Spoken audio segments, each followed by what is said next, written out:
Good evening. Hello, Charles. The video now on, the audio now on, both functioning better than Legion Yeah, at its yeah, you're totally best. fine. I can see your flat cap, like you were Marvelous. Andy Cap from the cartoons in the Well, Daily it's Mirror years protecting ago. from this extraordinary heat that's going on today.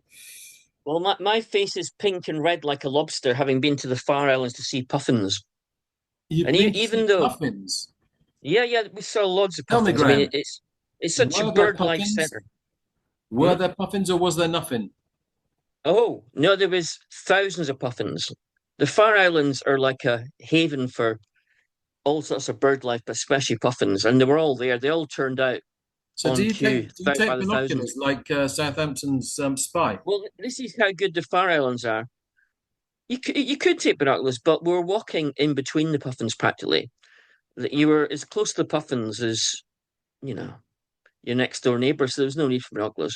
It was exceptional, but it was cloudy, so I didn't take any protection against the sun because being cloudy, I thought, well, that's fine. But instead, when I got back in the car after 5 or 6 hours, I was red and pink as a You are baboon's. still Uh, looking very mm, pink. mm. So I now wear a hat outdoors. A little late to discover this, Graham. I've always sworn by it myself for many, many Yeah, well, years. I know I'm shooting the barn door. Well, I'm shutting the barn door after the horses I bolt, quite or like whatever the the idea of expression is. shooting the barn door, I'm so annoyed at the weather being hot. I'm now shooting the shooting barn the door. barn door. Yeah. Well, welcome, listeners. You've been hearing the voices of Charles Hutchinson, that's moi, and you've been hearing the voice of Graham Chalmers, that's him over there. Graham, introduce yourself to our listeners. Harrogate Advertiser, Charm Magazine, Charm Gigs, ex Harrogate Fringe, artist director, vinyl sessions, classic rock albums, music talk interviewer, loads of little things. I don't know. Well, Meet celebrities that's fine. That's all one needs to other say. people like open their front door. Mm. I'm Charles Hutchinson, journalist still and enjoying it still, podcaster still and enjoying it still. And actually, talking of top interviews, Graham, this I chanced upon this article in the Harrogate Advertiser, this private event that you went to at Betty's for the Buddy Holly Foundation, where you chatted with Mr. Richard Hawley at his very snazziest in his 50s attire, and Mr. Yeah, Chris I had Difford, man who envy. It actually looked is like an a equally snazzy gentleman. And so, yeah. explain the event, Graham, first, and then tell me how the informal conversations in a tea room went with Mr. Hawley and Mr. Difford. Well, it's basically a night of Buddy Holly meeting Betty's, and I said in the Harrogate Advertiser it was like rock and roll royalty meeting tea room royalty, and so the headline in the Harrogate Jonathan Wilde Advertiser I was wrote, there. Jonathan Wilde was there. yeah, The Wildlife. Yeah. well, it was ostensibly a book launch, Words of Love, an amazing new book by Gemini Publications, who've done loads of really expensive but brilliant rock books. And I think you can buy the deluxe version of this new book, Words of Love, in a box, and it comes at a lavish price of £1,000. But mind you, there's only 559 copies of those Yes. special babies, and all the profits, or a big chunk of the profits, go to Teenage Cancer Trust in Britain and the Teen Cancer America Trust in America. And so it was a book launch, and but it was much, much, much more than a book launch. And the previous Mm. book launches for this book, and I'll use the word book again, had Yes. taken place in LA, London, and New York. So in my headline, the Harrogate Advertiser, I put LA, London, New York, Harrogate, a rare night of rock and roll glamour inside Mm. Betty's tea rooms, Mm. which it was. And you may be thinking, wait a minute, what's Buddy Holly got to do with traditional looking Victorian Edwardian Harrogate? I So didn't I know will this explain. story. I did not know Mm. this story at all. And I feel, how can I not know this story? Well, it's typical Harrogate. Harrogate has got such rich rock and roll, rock, pop history, but Mm. as a town, it doesn't like to champion it except for me. It Nope. doesn't like to talk about it except for me. Mm. And it acts like it never happened. Harrogate's the only town where rock and roll never won. It's still waiting to happen, even though a lot of it has happened. It seems to happen then disappear back into the elegant soup of Harrogate. But the Harrogate So, links to the event were many and numerous. yeah. So quite a few of the photographs taken especially for the book were by Jude Vidal, a photojournalist, and she's Mm. from Harrogate. I mean, I Yes. first Yes. met Yes. her about 13 years ago. and Mm. she was going to do the Tour de France when it came to Harrogate. Now, the book itself has been supported by the Buddy Holly Educational Foundation. Now, Mm. that was set up in 2010 by the widow of Buddy Holly, Maria Eleanor Holly, but not just by her, but by the Harrogate jeweler Peter Bradley, who Mm. was a Former massive, musician himself. massive, Mm. yeah. But well, no, the Peter Bradley Senior wasn't in any rock bands, but No. Peter Bradley Junior, who's Hmm. on the board of the Buddy Holly Education Foundation, he Mm. was a musician. In fact, he Yes, toured sorry, that's what America I in a meant. Yeah, band that's what I meant. with Yes. Richard Hawley, so he's known Richard Hawley for a long time. Ah, So the okay. whole thing has got huge Harrogate links, which explains why it was in the elegant imperial rooms upstairs at Betty's Tea Rooms on Parliament Because Street in Buddy Harrogate. Holly, on his tour, took tea at Betty's in 1958. It was I don't think there's precisely even, I don't March think the there's even a 18th. plaque. I don't think there's even a plaque, is there, about that? No. The plaques in Harrogate, I mean, there's a plaque scheme in Harrogate, has been for decades now, thanks to Harrogate Civic Society. And the plaques are Mm. great, but the plaques just aren't rock and roll. There are no plaques devoted to anything to do with modern rock or pop history. So there isn't one to Buddy Holly. But it turns out that when he did his only UK tour with the Crickets in 1958, he had Mm. a day off between playing in Bradford and playing in Doncaster. And the MC in the tour was Des O'Connor, who at that point was a singer as well as a Yes. entertainer and a bit of a comedian. And him and Buddy got to be quite buddies, quite good Ah, friends. yes. So on a day off, Dad says, "Let's go to Harrogate." And when they went to Harrogate, they went in for lunch at Betty's. So Buddy Holly, it's the present because Betty's has moved around. I mean, it's been going since Mm. 1919 in Harrogate and Exactly. elsewhere like York and Mm. Ilkley, etc., Northallerton. across Mm. Yorkshire. An institution, an old-fashioned, traditional, Mm. proper British style, but actually European style, Swiss style, posh cafe. And Yes. it's exactly the same building. The building that Betty's is in now, the tea rooms, is the same place that Buddy Holly came to Yeah. on March 18th, 1958. So there was more than one reason why this book launch event took place at Betty's in Harrogate last Thursday night. Mm. And what did you glean from Richard Hawley and Chris Difford?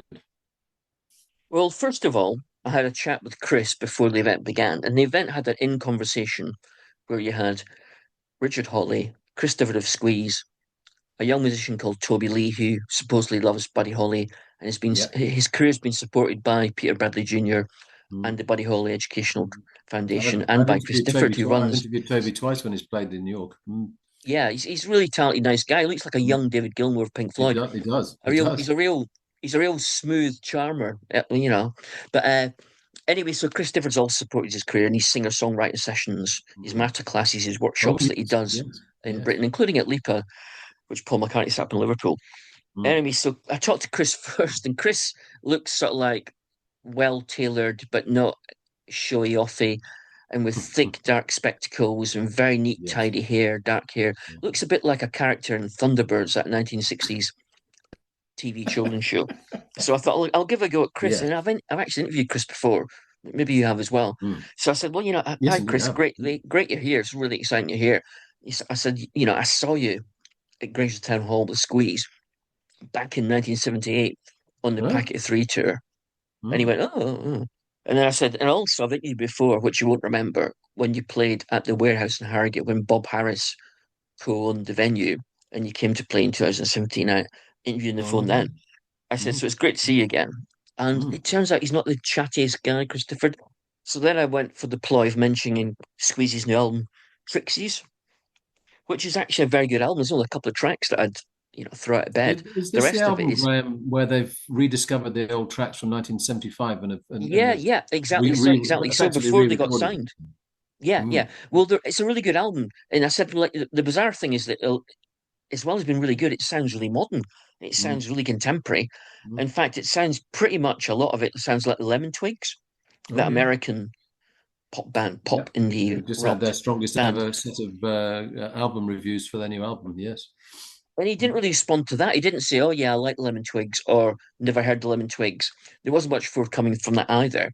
I said, "Well, I'm not surprised that it sounds a bit like Lemon Twigs because Lemon Twigs are completely influenced by mid 1970s pop rock."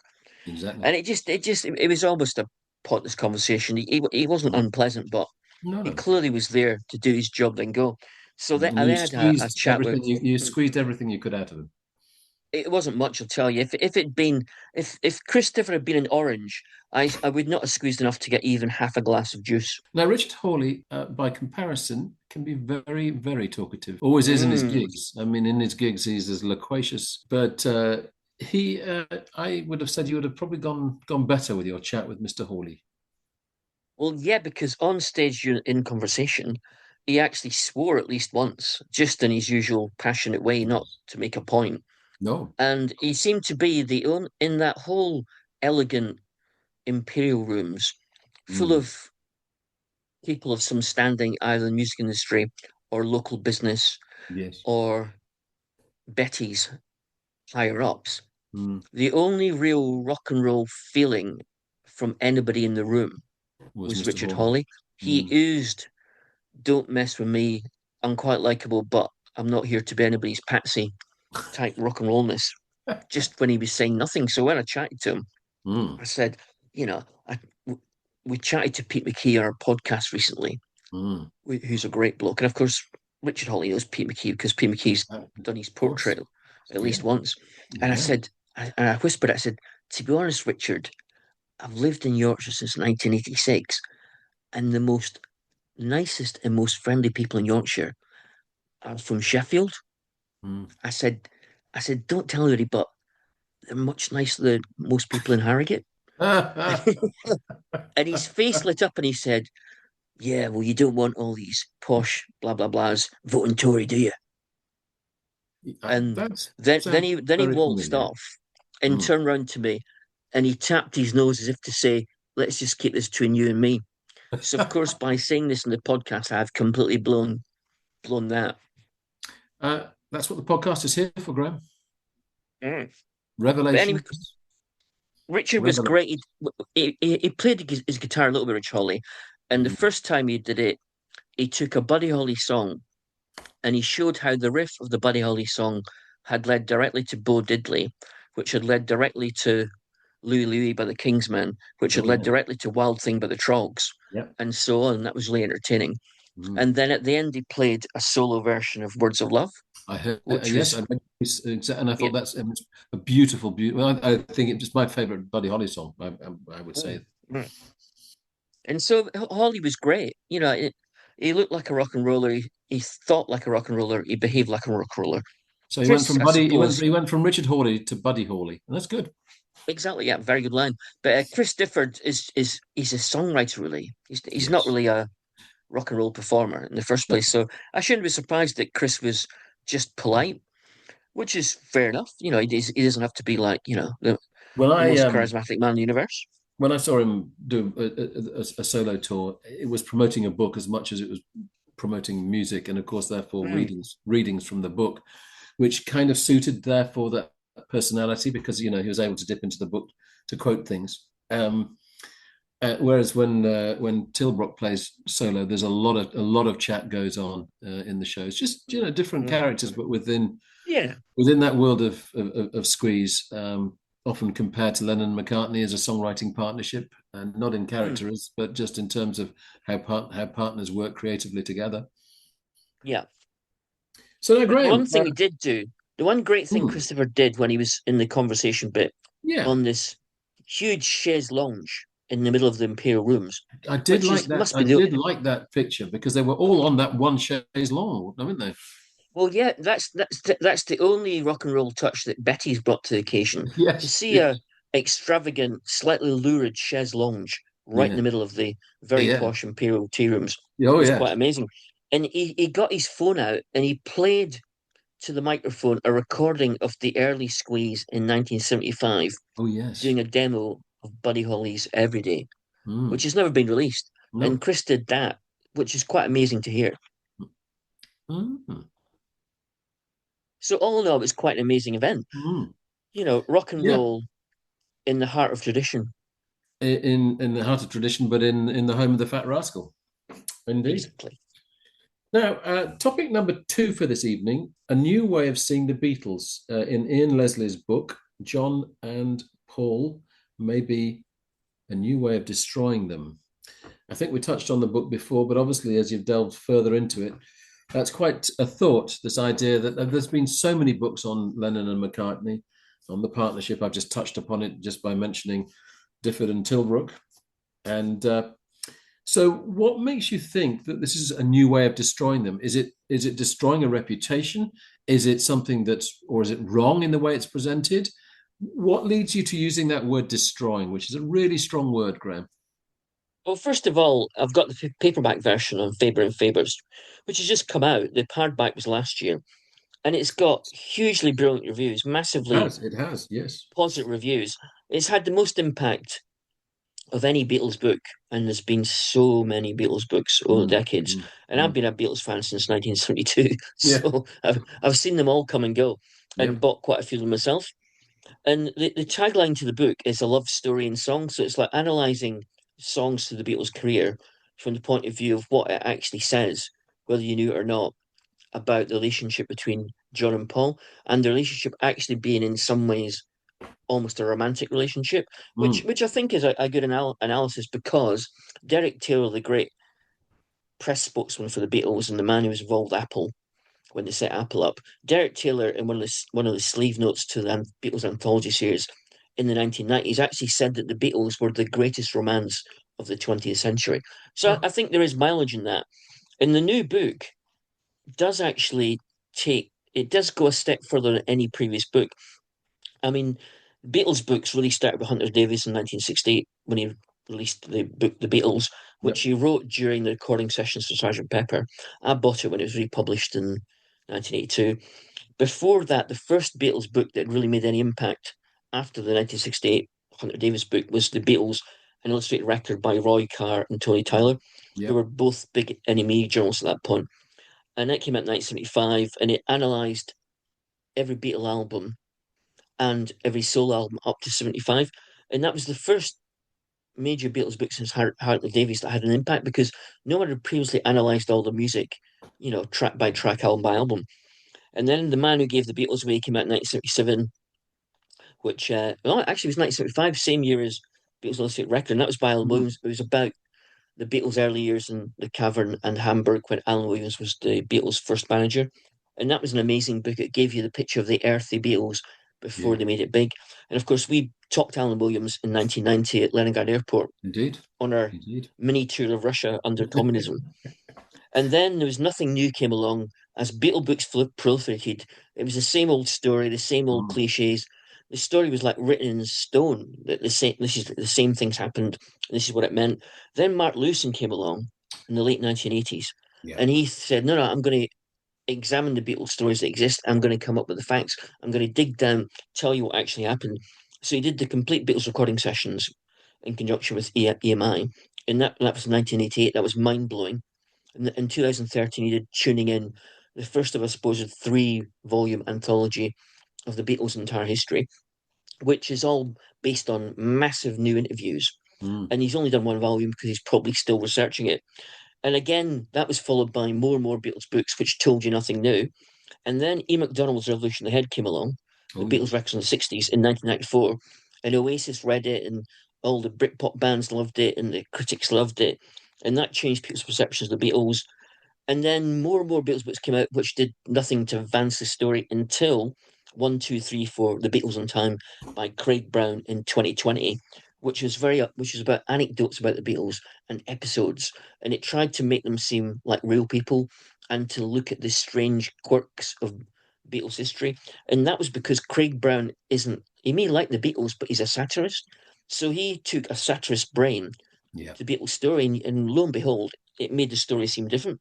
Now, Ian Leslie, the author of John and Paul, is a student of human psychology. He's worked as a strategist for brands and advertising. He's written lifestyle books. He's not a music critic. He's not from a music background. So he's brought all that human psychology Mm, into the story of John and Paul by analysing how the songs were written and what the lyrics meant and what the relationship between John and Paul was at the time that the song was written and how it all changed. And it really is quite mind blowing for a Beatles fan to see it from that point of view. He's leaned heavily on the footage of Get Back that Peter Jackson released because that had hours and hours of conversations between the Beatles. So without that film, he probably couldn't have written the book.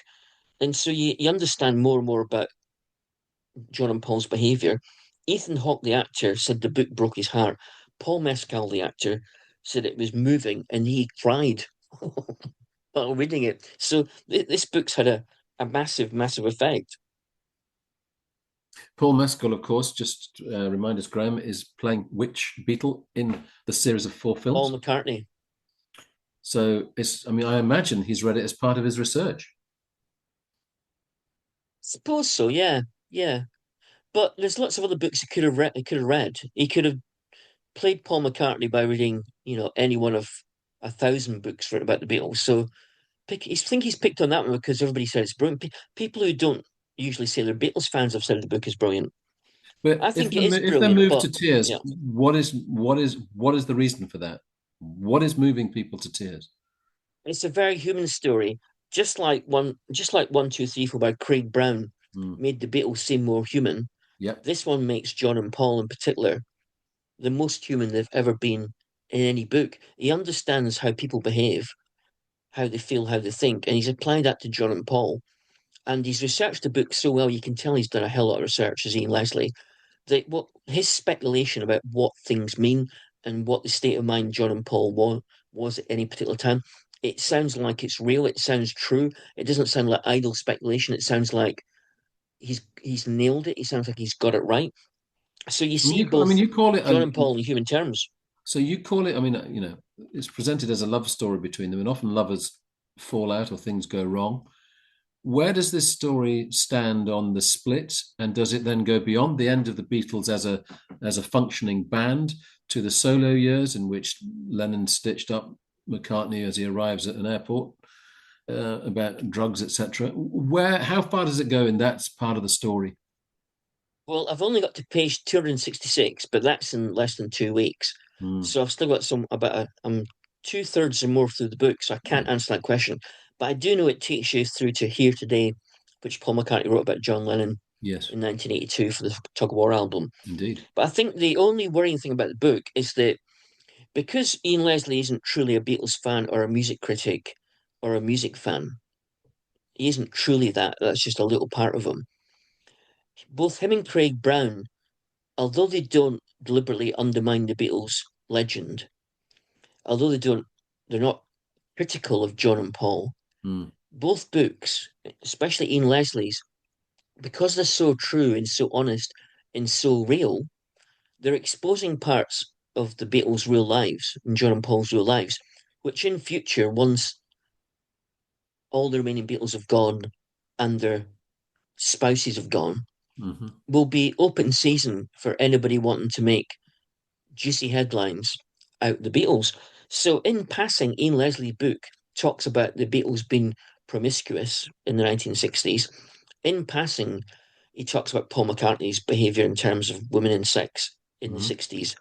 In passing, and it's warts and all. Even though the book is supportive of the Beatles and clearly the book loves John and Paul, it's also warts and all. And if you got someone who didn't support the Beatles and didn't want to support them in print, the ammunition to expose the Beatles' foibles to the outside world is growing greater with each How publication of each new book. how would it stand up against the work of, and I think I've got the name right, Albert Goldman, who wrote a Presley book? I think, did he write a lot John Lennon book as well? I think, is that right? Yeah, he did. Yeah, I haven't read the John Lennon one.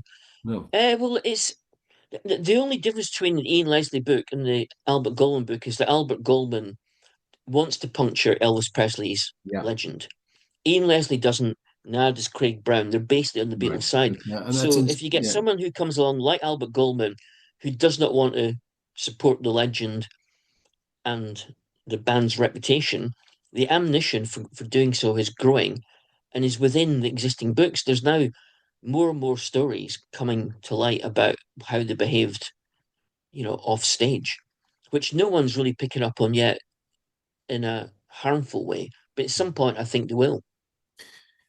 I think there's an inevitability in that. there are those who will always think, well, it's the build them up to knock them down. That's a simplistic way of looking at it, but this has taken a lot longer than most in that trajectory, because they are the gods of British music. I mean, they really are, and so I think the wish to bring them down, I don't perceive is there, but that wouldn't stop in the modern age someone doing it, Exactly. I mean, Someone playing the Albert Goldman role. yeah, as long as the Beatles are around and their Spice are around pushing the Beatles, It won't it's happen. never going to happen. But at some point, it will happen. But you know, it's not. It won't be the end of the world. It's just everything eventually comes out, except for the assassination of JFK Oh well, yes, and the Epstein files. yeah. Well, more theories on that apparently on JFK, but I'm not going to go into them for Mm, the sake of not being mm. sued. But Um, we'd also say that Ian Leslie is a non-musician. He understands song construction brilliantly. So in his descriptions of individual Beatles songs and how they're constructed and the arrangements and the singing hmm, and the emphasis here and the blah blah blah, absolutely brilliant. He really brings new life to Beatles music. absolutely. Well, I shall, like you, be reading this book now. It's out in paperback. So, Graham, this week, which was a mad week, and I saw, I think on 2 days, I saw two shows, and I think I saw shows on each night from Tuesday through to Friday. Yeah, A but very, very you were busy week. always the hardest working arts critic in Yorkshire from the very beginning, 35 years ago. Well, I mean, this week was one of those, fantastically busy weeks.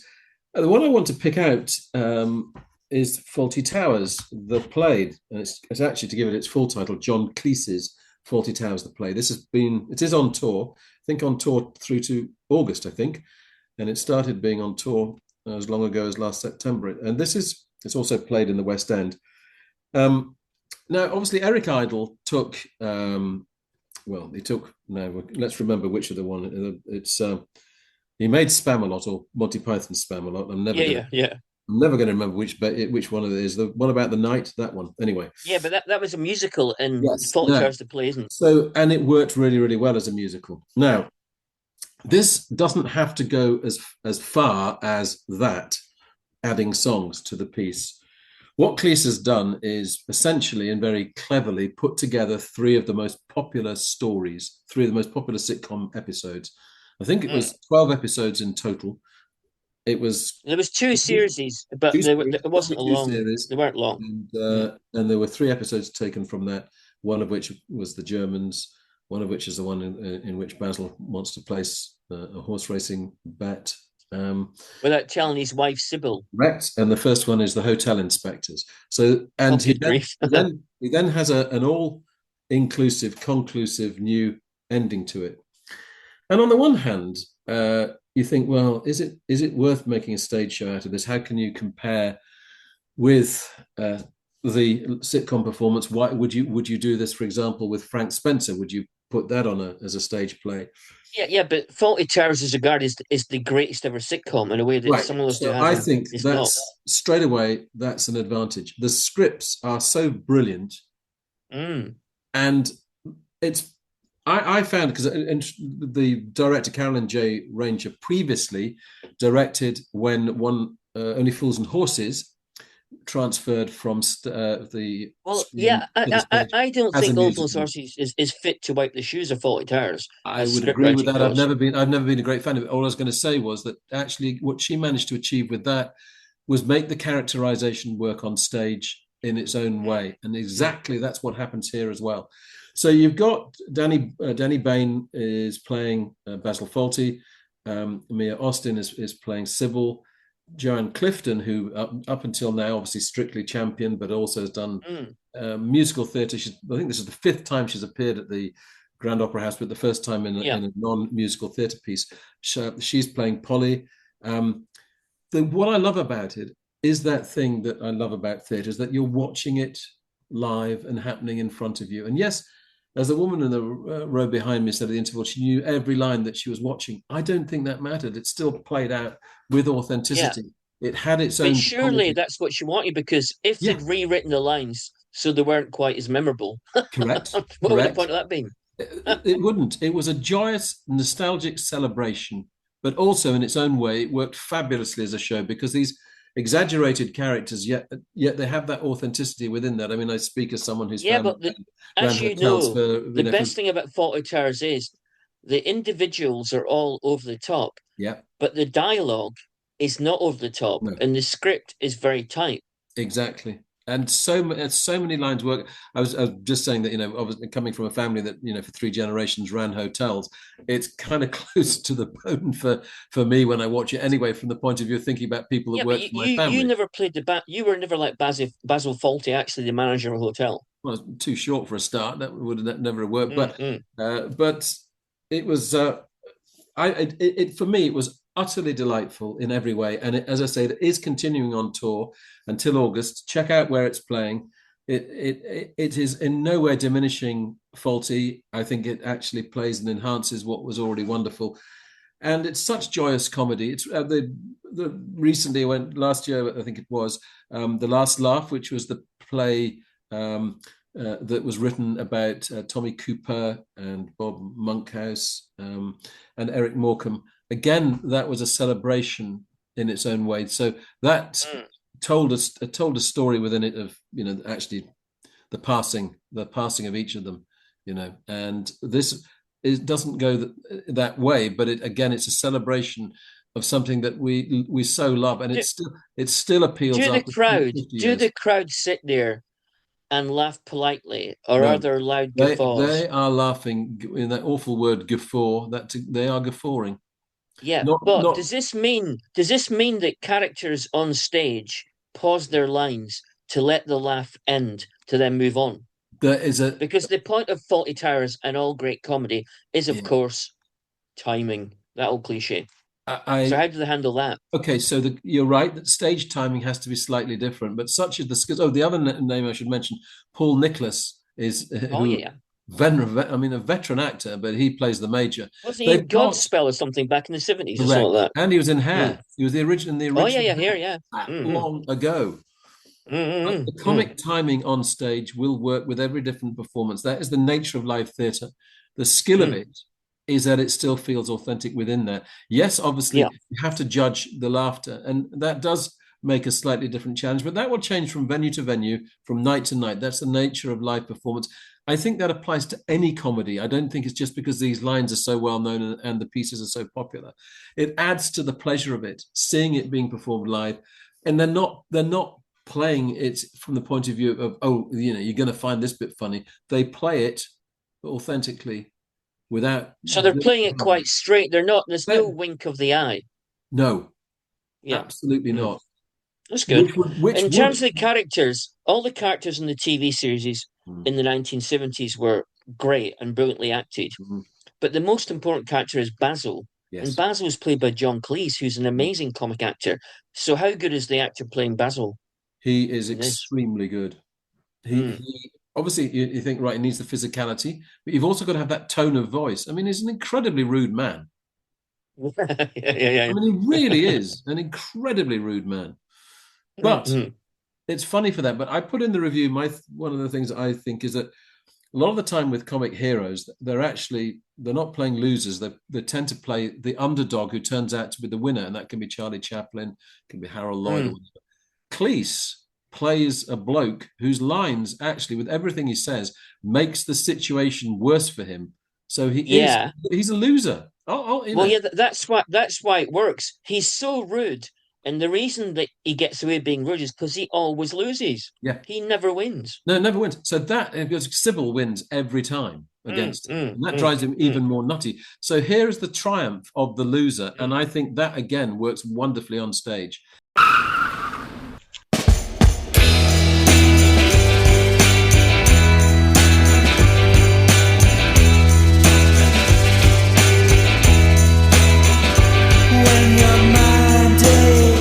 You've been listening to the podcast Two Big Egos in a Small Car. Your hosts were Graham Chalmers and Charles Hutchinson. This was a Baltic Sub production.